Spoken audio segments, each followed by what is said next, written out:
After 2 years in the Raiders franchise, we have 2 playoff appearances, 1 playoff victory, and a split comment section when it comes to quarterback Denzel Stockton. You could say things are pretty good from the Raiders' standard in recent years.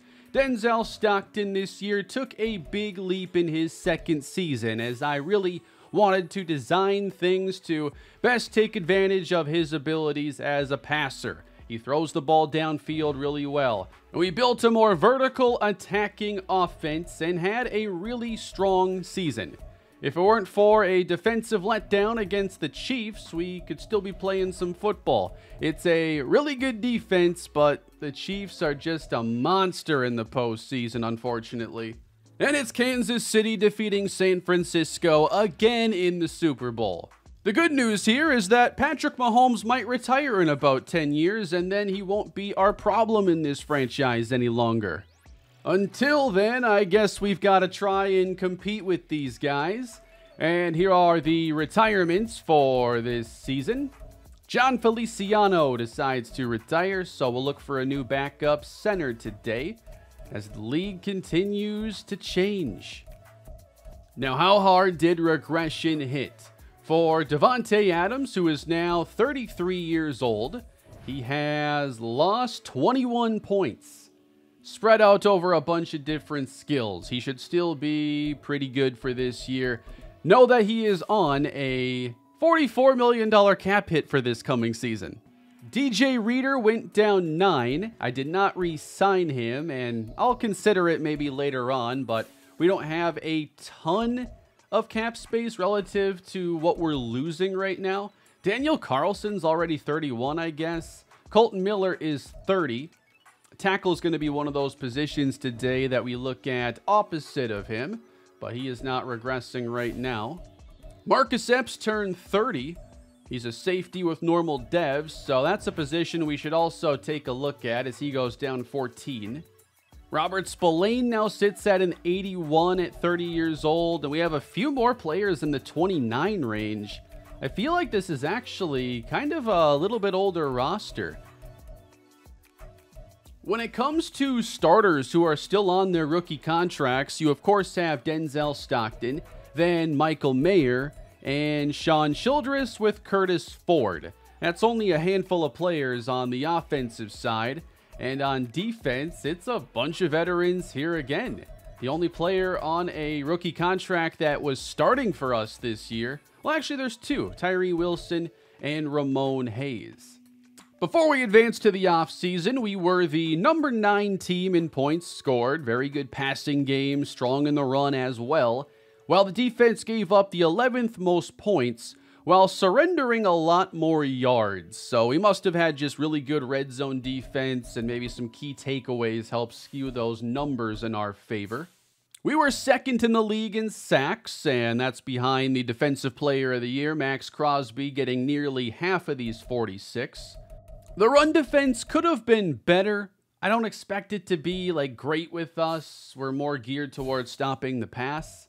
For turnover differential, after cleaning up some of the interceptions, we were dead even. 12 giveaways, 12 takeaways. Now, I wanted to get us a new defensive coordinator after the letdowns late last year and into the postseason. The issue is, there's nobody available that has stuff unlocked or offers a hiring bonus. So I'm not sure what's up with this cycle. Clyde Holland still has the most talents for us if we stick with him.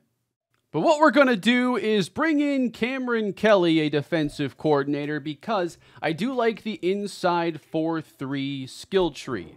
And we can use the points that we already have to get down here so we can boost strength for defensive tackles. That's an important one for run stopping.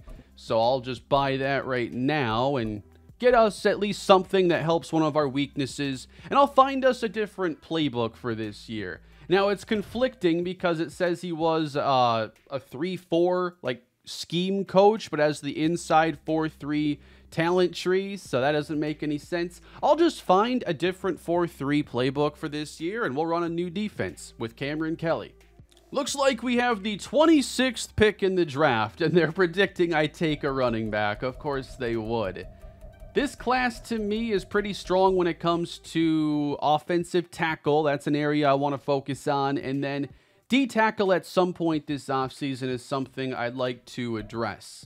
Now, we only have about $41 million in cap space right now. And that's after, like, not bringing back DJ Reader, Jacoby Myers, and some starters that we're going to have to replace.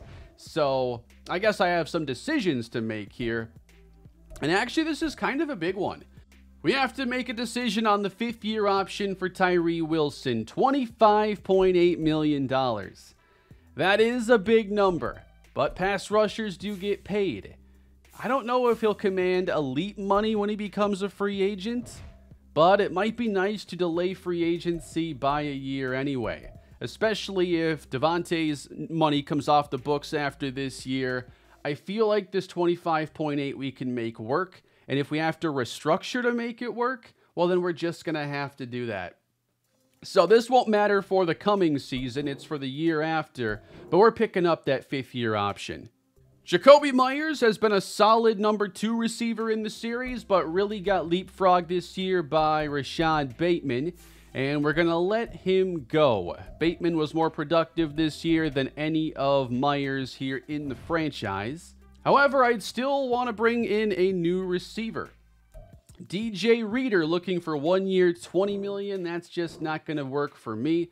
A lot of money for a guy on a short-term deal. Jack Jones. Yeah, he's made a lot of plays for us. I think just to keep him around for that continuity in the secondary, we know what we're getting. Let's bring him back 1 year, $4 million. Thayer Munford, we let go. Andre James at center. You know, it's just not fun to replace starting caliber offensive linemen.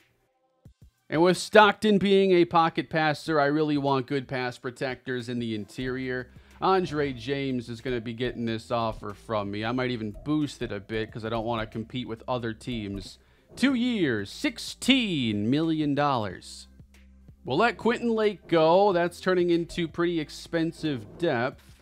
Dylan Parham can go. John Runyon can go. We've drafted 2 solid guards that can start. Malcolm Kuntz is let go. Antonio Gibson, we'll let him test as well. I have interest in having Dan Moore return. I just want to see if we can do better than 4.5 a year. Adam Troutman, $5 million a year for a second tight end. Probably not right now. I'm sitting on $30 million of space. And I'm not using that right now on relatively expensive depth. Ooh, AJ Cole. A lot of you have picked up in the comments on how valuable he's been. He's a good punter. Field position is an important area of the game, and I just don't want to lose that edge.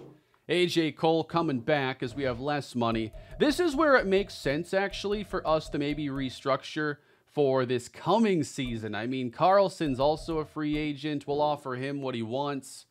And that's going to wrap up re-signing. That just used up half of what we had in cap space. Can anybody give us some more flexibility than this? See, what would make the most sense here would be to extend Davante Adams and try to spread out this cap hit, but it's not an option here in Madden until it's a contract season. So this only works with players that have multiple years on their deal. Jalen Johnson, so you know he's going to be good next year. Like, you're not going to overpay for below average talent or anything. If we restructure him, then we can free up $3 million. That will give us some back. Let me make sure that the rollover hasn't kicked in yet. I want to move on to the following week, and we'll see what our true number is. Now, we were pretty tight with cap space last year. I don't expect much rollover, and they're giving us $20.7 million. So we're going to start with that $3 million on Jalen Johnson, and it could take even more. Colton Miller could also be restructured, too. Restructuring Colton Miller will free up 4.5 as we add 2.26 to the other 2 years. Yes. It is saying on this screen we have $6 million in rollover and that we have 35 in cap space, which is a much friendlier number. But we're also going to restructure Jalen Johnson. So what opportunities await us here in the offseason? Jalen Ramsey. Not interested in coming here. Joe Tooney. Ooh, Even when you have good offensive linemen, when you can add a really high-level one, difficult to pass. Justin Madubuike would be awesome if you wanted to come here, but that's going to be $27 a year.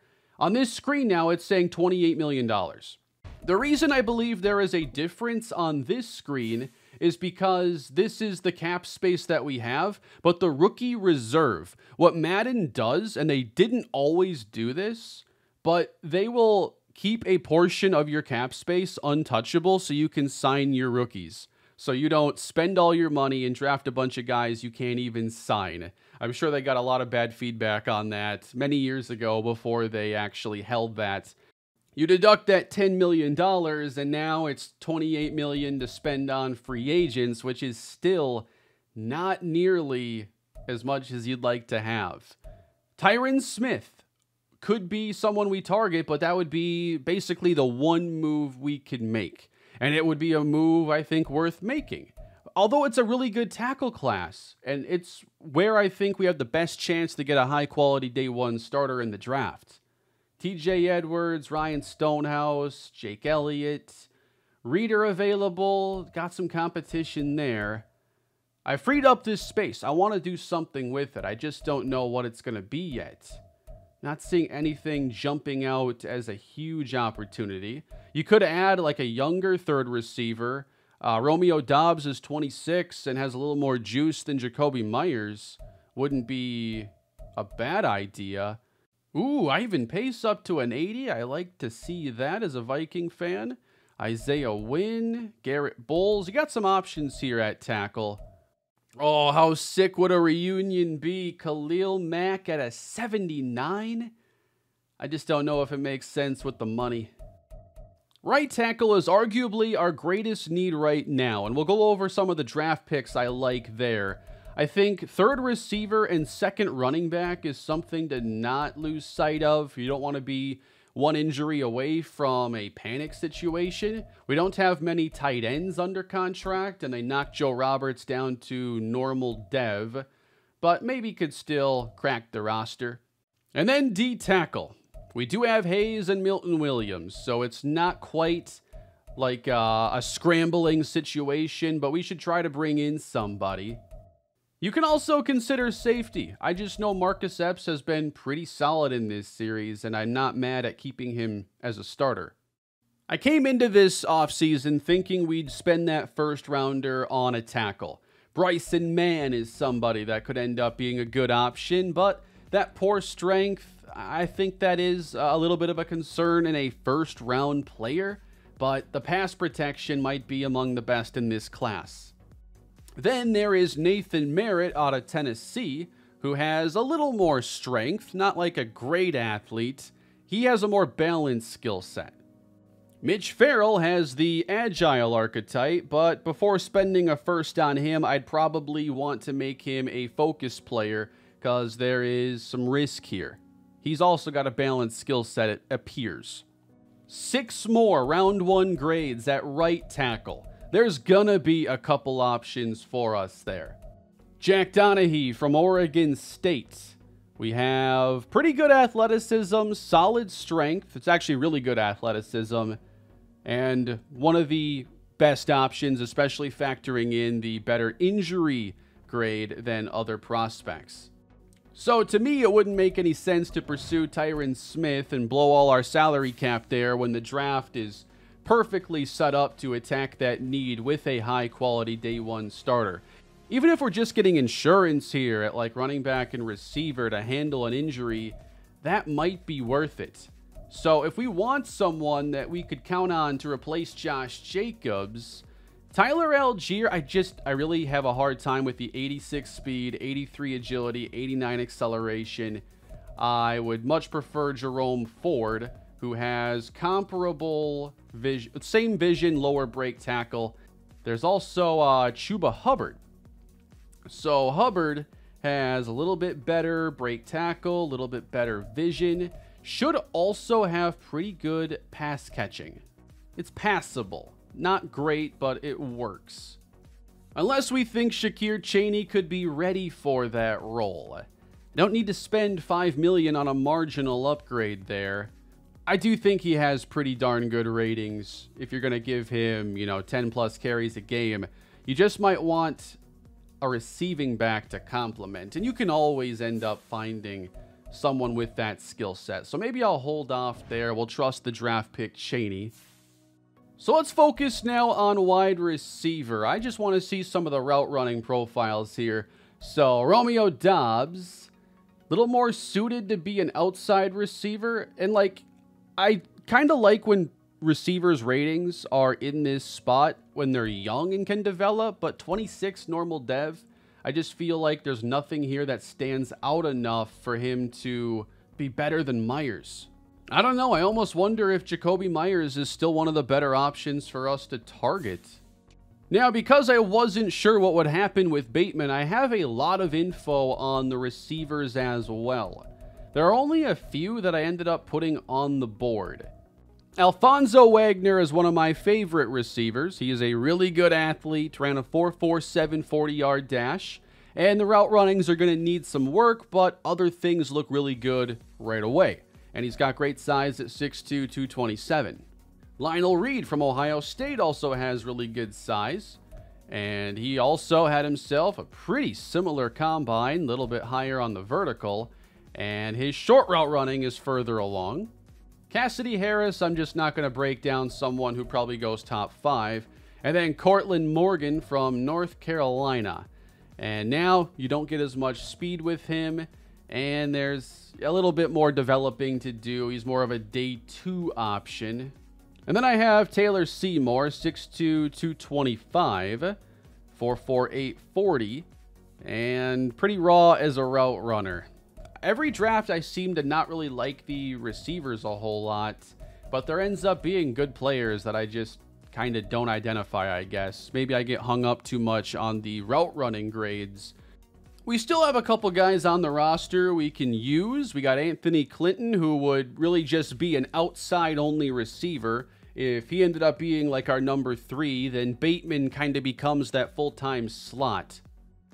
I think this year I'm going to try out the Jets playbook. It's a 4-3, and a lot of these other playbooks have some 3-4 in there sprinkled in, but I'm going to go with the Robert Saleh playbook. And then we're going to go base 4-3 on the scheme, away from the 4-3 cover 3 that was listed earlier. That might actually help some of the player interests in us. A lot of players don't like the scheme, I guess. DJ Reader wants $20 million at 83 overall, but Michael Pierce wants closer to 12, down at 79. It's a step down in some areas, but I still want to have a run-stopping focused tackle. But we can save some money, and Michael Pierce also is a mentor. Honestly, I am thinking the best thing we can do with our remaining cap space is to focus on some depth, and outside of Max Crosby and Tyree Wilson, there's just very little here for edge rush, and that's one of the hallmarks of our defense. I think actually a move makes sense suddenly. What about Khalil Mack coming back to the Raiders? After how many years since his trade to Chicago? Took a step back this most recent year, and might have more of a reduced role now, but it makes sense for us. Khalil Mack, around $8 million. I think that would fit pretty well. And there just isn't a lot of money left over. $8.3 million. Honestly, I'm just going to run this first segment here of free agency with those two, because I need to know if I have only $8 million or if we get declined. And after the first stage, we've signed Michael Pierce and Khalil Mack. I'm going to sign a tight end at some point, but I know in preseason I can get somebody for a lot cheaper, and there's just so many options for a second tight end that I can wait on it. Same thing with maybe a receiving back. I might have to be done here already. It's putting me in a situation where the draft classes we've already had and the one we're about to have are going to be making a very big impact this year. Guys like Anthony Clinton, Shakir Chaney could end up being counted on at some point. You're not going to expect everybody to stay healthy all 17 weeks or 17 games. So I want to see now which tackles appear out of reach. Looks like that there aren't any expected in the top 10, and you've got Jack Donaghy at 12. Then Mitch Farrell at 14. Brian Parrish, 17. It's a huge run here before we get on the clock. It might be worth a move up. You're trying to go all in here on a rookie quarterback contract, and we don't really have that chance. The money's basically already spent. I guess we had that chance. I just spent the money early, and now I feel like we've had nothing because that money was used in the first offseason, essentially. So we see Jalen Ramsey going to the Rams again. Joe Thuney to the Steelers, who also get Justin Madubuike. Garrett Wilson going to the Texans. Ronnie Stanley to the Falcons. George Pickens to Carolina. So far, not seeing too many players we're going to have to deal with, which is pretty good news. Jacoby Myers, though, did get signed on a 2-year, about $21 million deal with the Colts. And DJ Reader got his 20 roughly going to Tennessee. We're going to spend our private workouts really honing in on the tackle position, and one of those players will be Tavarius Hunter. I'd like to get the talent grade on him. He was not projected to go in the first round. He's also only 21 years old. I'm also wanting to finish up the profiles on Alex Edwards and Will Brown. We shouldn't have to move up for any of those players. Wow, Tavarius Hunter actually has round 2 to 3 talent. So right off the bat, not going to take him in the first round with all of these options that we have. Will Brown has 1 to 2. Alex Edwards has 1 to 2. So it doesn't seem like there's a tackle here that's being drafted out of his tier. I'm thinking the guys above us are probably more solid round 1 options. I really like Brian Parrish, and he was projected to go at 17. There should be a lot really good with him on day 1. Not that injury prone, 21 years old. Donaghy probably is out of reach, or at least more expensive, because he's expected to go around 12. And probably should be the first tackle off the board. And then there was Bryson Mann, who is projected to go at 19. But he's a little bit older than the other prospects and has the low strength. Not a bad option, but when you have like 8 choices, you can afford to be picky. I think Brian Parrish is my guy if we're going to move up. I think giving up some picks to do so isn't a bad idea. Sure, we could use another receiver, another tight end, but none of these need to be filled with picks in the first couple rounds. I think this roster is just fine. Where's, like, the draft presentation? Y'all got me stuck on a menu here. Where's the theatrics and fun? Like, why am I on this screen? There we go. Okay. I'm starting to wonder if something was going wrong with the game again. So, the Chicago Bears are on the clock first, and they get the fun started with Nevada quarterback Evan Gray. And after him, Austin Griffin, defensive end from Temple. Pass rushers are filling up the top 5, and it is 5 straight, just a bunch of pass rushers. Cassidy Harris eventually taken. Really good wideout going to Denver. He's going to be someone we deal with. And then Lionel Reed. Those are like 2 of the only receivers I liked off the board. The first tackle goes. It is Jack Donaghy, who goes to the Bengals. Mitch Farrell then goes at 14 to Miami. Brian Parrish goes the next pick. So what I've been doing lately is not checking out Mock Draft 5 because it is kind of... It spoils a lot. And Parrish in the Mock Draft 4 was going at 17. So that's a little bit earlier than I was counting on. So I didn't finish the scouting on Leon Hillhouse because I wanted to see the other tackles that we could just stick and pick. Could Hillhouse be an option for us to trade up for? I think the pass protection looks good enough. A awareness, A to C injury. I'd definitely be fine taking him with 50%. And maybe I don't want to mess around too much more and see if I can move up 10 spots. Man, more than a 2 is what it's going to take. All right, I'm banking on the Patriots taking Kevin Cohen. Their top need is a quarterback. Leon Hillhouse currently the number 2 player on the board. There's no reason for the Patriots to take an offensive lineman with this pick. They take the quarterback. So what's kind of funny here is the game is basically setting aside money, expecting you're going to need all that to sign your picks. But if we consolidate and now make less picks, we don't need as much of that money, depending on how high you move up. But if you're not moving up inside like the top 10, then that money is not usually going to be as significant. So trading up could actually mean we get a little bit more to fill out the roster in preseason. It's not where you want to be managing the money with your team, but when it's thin, it's thin. So what does it take to get up to 17 here? I might have to give up like a future 4 or something. I'm going to be so mad when I send this through and it's a sliver away. Begrudgingly, I send this offer and it's accepted. I tried to get a 5 back from them just for something. We give up this year's 2nd round pick and next year's 3rd. In a deep tackle class. Did we need to do this? Maybe not.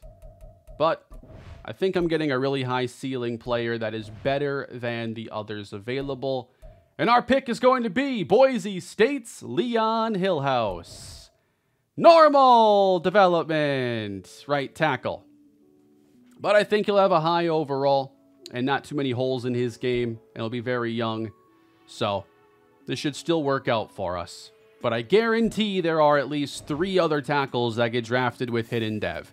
It just seems that it's not as easy to, like, you know, take the 21-year-old with a good combine and he'll probably have hidden development. Instead, it'll be like the 23-year-old who, you know, looked okay that has hidden development instead. I like that it's more unpredictable, but sometimes I assume I'm getting hidden dev. Like, I'm giving up all these assets to go up and get what is more obviously a good prospect. And when he has normal dev, it's like, are we really playing this game right now? You're going to do this to me? I'm giving up all these picks for normal dev? Whatever. By the way, for those of you now waiting on my new St. Louis Cardinals franchise, I put out the first video yesterday. I read that there's supposed to be a roster update on Friday the 5th. And if that one has like Jung-Hoo Lee and the new players that the roster was missing, I should be able to take that roster and get started here Friday and work on the first real episode in that series. So we're going to have the Raiders and the Cardinals now going side by side. And I'm expecting to be pretty creative in how I do some of the episodes in that series and this series so that we can comfortably have 2 series side by side and not feel like the progress is being too slow. I'm expecting year 3 in the Raiders franchise, given our team isn't changing a whole lot, to be a quicker season, and I have some ideas for what I want to do for the episodes to make it feel fresh and move at a good pace. Wow, Nathan Merrick goes all the way here. Yeah, you could get a really good tackle day 2. Not a problem. But we didn't have a lot of needs. I didn't have a lot of players in this class that I, felt super strongly about. I have 4 players on my board now. Scotty Aldridge, though, is top on the board, so at least he is someone I had favorited. Looks like his combine was just all right. His awareness was only a C. His play rec is an F. That's a lot of work. Here in round 3, I'm going to be, again, trying to get a day 2 pass rusher that I hope can develop. We need some more depth there. And I like what I see here from Carl Morton. He is a speed rusher, and I think his athleticism is decent. What I like is the C finesse and the C power moves. I have been targeting power moves a lot more these days, and so the fact that those are going to be close together is really nice. And he's got A to B awareness. Carl Morton is our 2nd selection today. I like the 85 speed. He is also normal dev. And he will also have a chance to learn from fellow Buffalo pass rusher, Khalil Mack. So it wouldn't be a poor value for this area of the draft. I'm interested here in tight end Adam Kaiser from Oregon State. He is a small tight end, 6'3", 238. If I'm not mistaken, that is basically Chig Okonkwo's measurables. Yeah, so that's dead on. The only reason that I can pick that information off the top of the head like that is because Okonkwo is one of the smallest tight ends. So I don't know, I just kind of remember that. And we're going to add Adam Kaiser for that tight end depth that we won't have to pay much money for.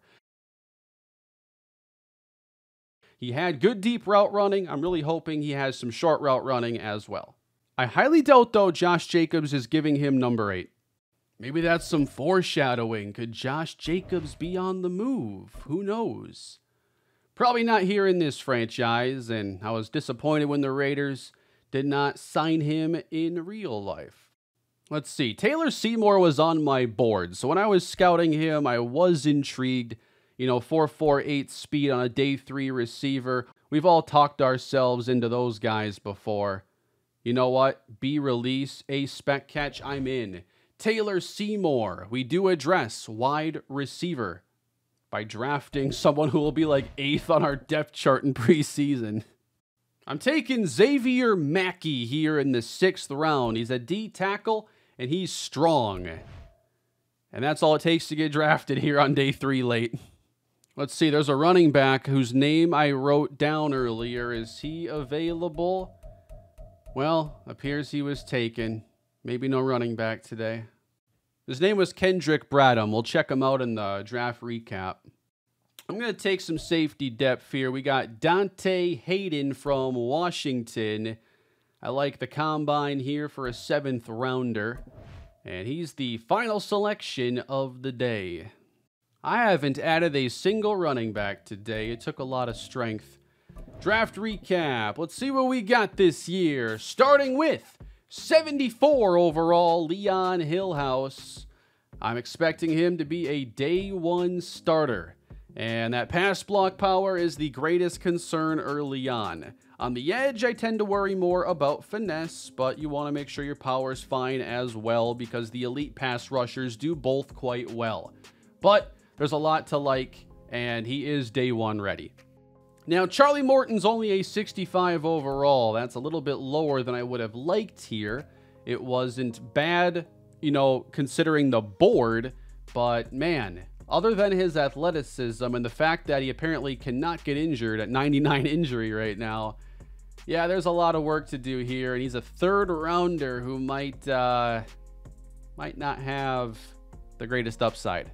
So then I took Adam Kaiser at tight end, a 66 overall. And the 66 short route running is a little bit lower than I would have liked, but the run blocking isn't all that bad. So we can just focus on his receiving skills at tight end. We go back up, though, to 69 overall. So Taylor Seymour out of North Carolina. We got low speed acceleration combo, good release though and spec catch, and the short route running gives you a starting point. You can do a lot worse.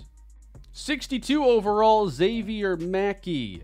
He's strong but not refined, has low awareness, might be more of a practice squad caliber talent. And then Dante Hayden, normal dev, not a single hidden development player drafted this year.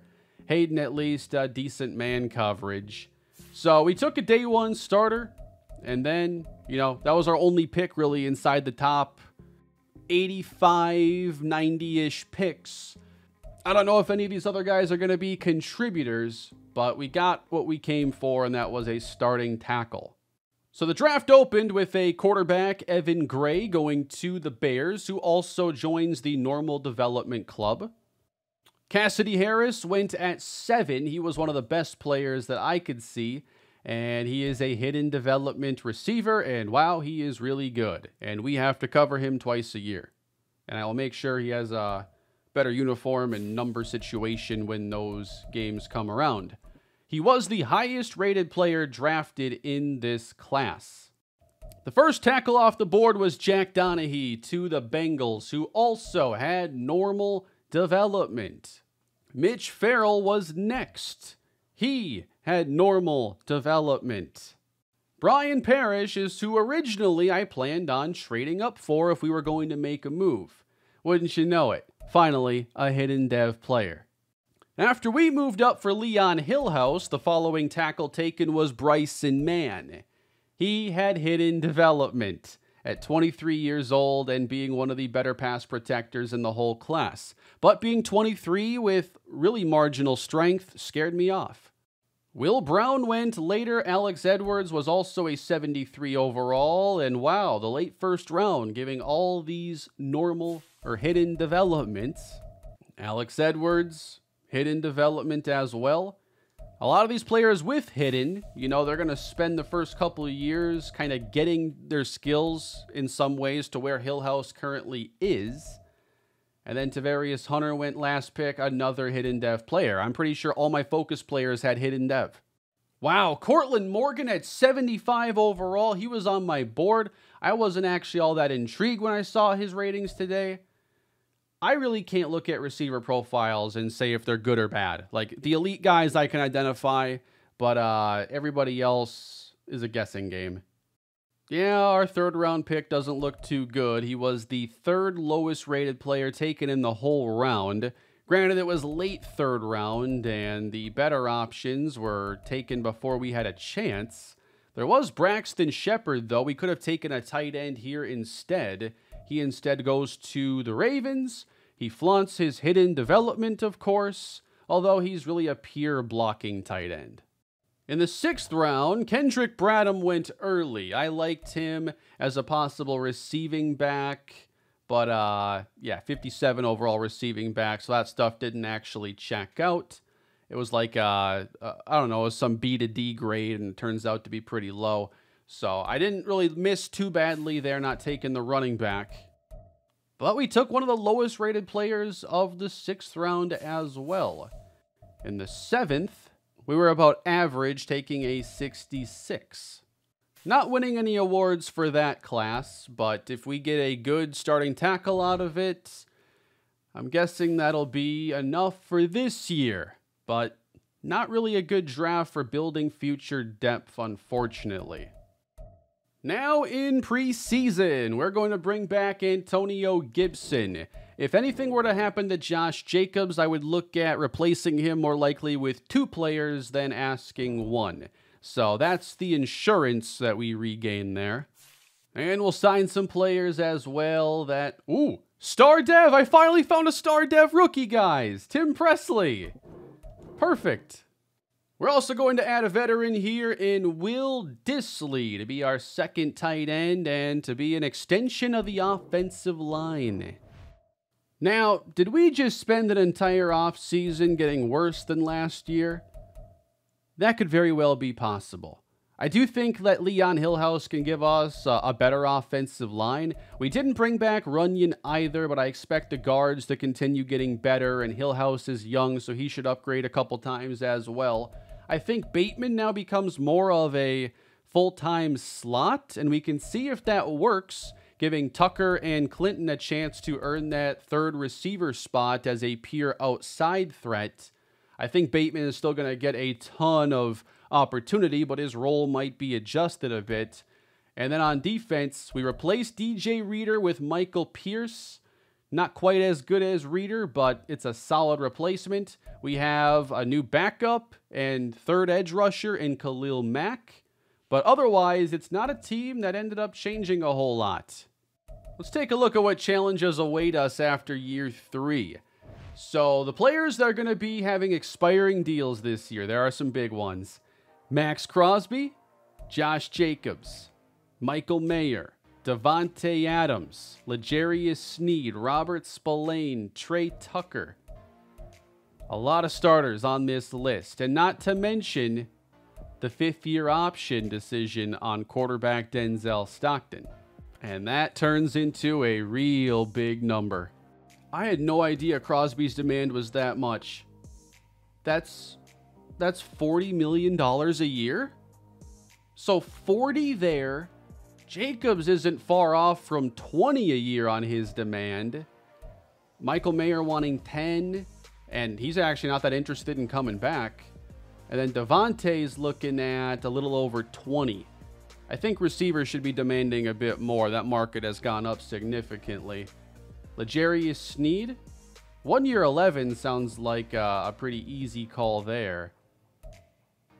But man, $40 million a year for Crosby, and eventually it's going to be over that to keep around quarterback Denzel Stockton. If that's the route we take, 2 years in, I am not completely sold. I think that Stockton got back on track last year, but I think now the bar is so high in the AFC. And a lot of it's going to come down to playoff success. Look at this year right now. I know we're going to the NFC, but the Cowboys appear to be going into this next season with their coach and quarterback Dak Prescott on deals that expire at the end of the year. And it's probably going to come down to if they have playoff success. When it comes to us and Denzel Stockton, I almost wonder if we're headed down that same path. Because I do wonder the way Stockton could play if the infrastructure around him isn't as strong. If now $30-40 million more are committed to him per year, and you don't have Devontae Adams' sake because he's going to eventually retire, I don't know. He's got the benefit right now of a pretty good line, elite running back, elite wide receiver, Rashad Bateman breaking out. We're going to have to see him continue to take steps forward, especially against the toughest opponents in the AFC. And with that, everybody, it's going to bring an end to today's episode. Certainly not the most eventful offseason. It really couldn't be. But how do you feel about this team going into year 3? I'm a little iffy right now because I'm not convinced we got better than last year. But please leave your thoughts down below. Hit that like button if you enjoyed today's video and subscribe to the channel. And I'll catch you guys in the next episode of the Raiders franchise heading into year 3. Have a great day.